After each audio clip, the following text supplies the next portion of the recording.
Hello everyone, welcome back to Trend Trackers. Today we're diving into a thought-provoking and sensitive topic, the rise of gender dysphoria and the Islamic perspective. Think about your childhood when you were asked, "What do you want to be when you grow up?" As difficult as it was to answer that question, it was still a no-brainer, compared to the questions the kids are having to deal with today. Because in today's world, not only your future occupation, but also your gender identity can be up for debate. And that's a hell of a confusing question. Sex is defined at the birth, but that's not where the confusion comes from. It's when we talk about gender, that's when so many categories are made. And how the gender is defined, that's where it gets even more flabbergasting.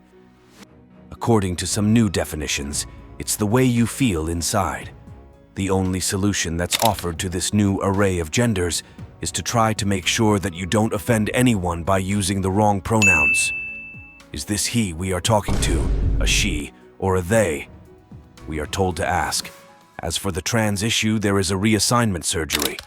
But as per statistics, some 50% get depressed and 40% become suicidal after the surgery. Obviously, it's not a viable option. Gender dysphoria is a subject that has been gaining significant attention globally, and it's crucial to explore it from various perspectives. Today, we'll be taking a closer look at the Islamic perspective on gender dysphoria. Gender dysphoria, a condition where an individual's emotional and psychological identity, as male or female, differs from their biological sex, has become a prominent topic in recent years. The Western world has seen a surge in awareness and acceptance of diverse gender identities. However, this shift has also sparked debates and controversies, especially when it comes to influencing young minds. Western media and educational institutions have played a significant role in shaping perceptions around gender dysphoria. From introducing diverse gender pronouns to advocating for gender-neutral spaces, the impact on children is undeniable. The confusion among kids about their identity at an early age is a concern many parents share. Media influence. Take, for instance, the case of a 12-year-old child who identified as non-binary after consuming media content promoting diverse gender identities. This raises questions about the extent to which the media influences young minds in shaping their identity. Educational influence. Similarly, schools and colleges adopting gender-inclusive curricula can create an environment where students feel pressured to conform to a particular narrative. The line between education and advocacy becomes blurred, leaving parents worried about the impact on their children's mental well-being. I am a woman trapped inside a man's body, or I am a man trapped inside a woman's body. There are multiple issues which need to be tackled here.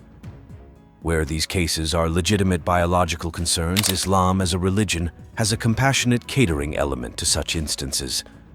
In today's contemporary world, part of these issues are being created by the media and, unfortunately, Western educational institutions.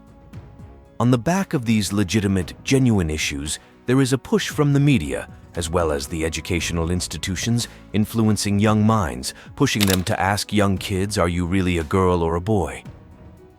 You can be a girl, or you can be a boy if you want.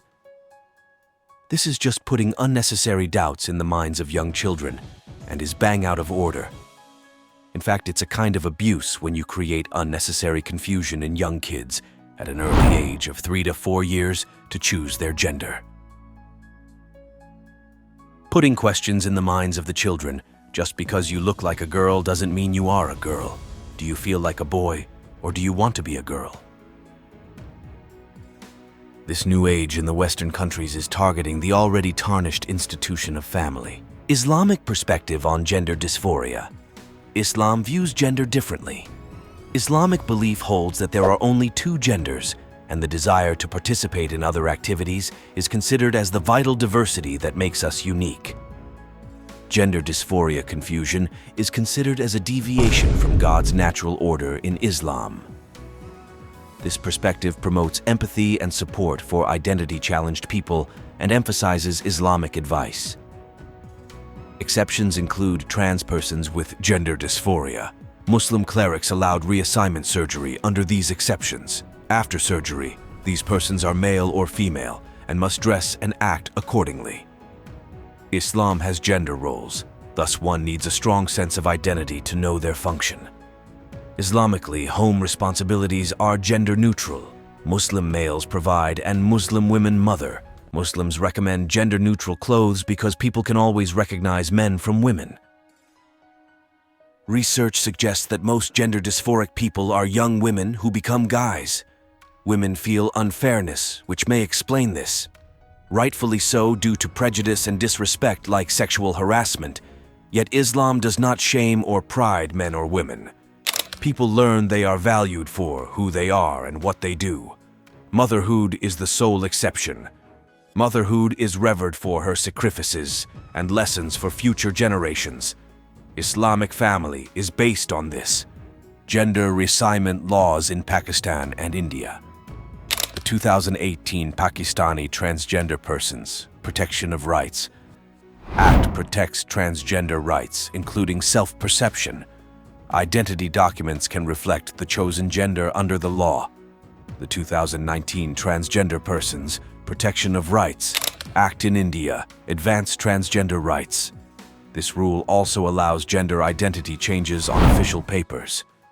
We must acknowledge the complex increase of gender dysphoria as we conclude today's debate. Western influences and educational institutions shape perceptions, but it's important to recognize other perspectives, including Islamic ones. Pakistan and India are changing their laws to recognize and protect transgender people. What do you think of our video? Let me know in the comment section below. If you enjoy this video and want to hear from me again, be sure to hit that subscribe button before you go. For more Islamic perspectives, stay tuned to Trend Trackers. Thanks for watching.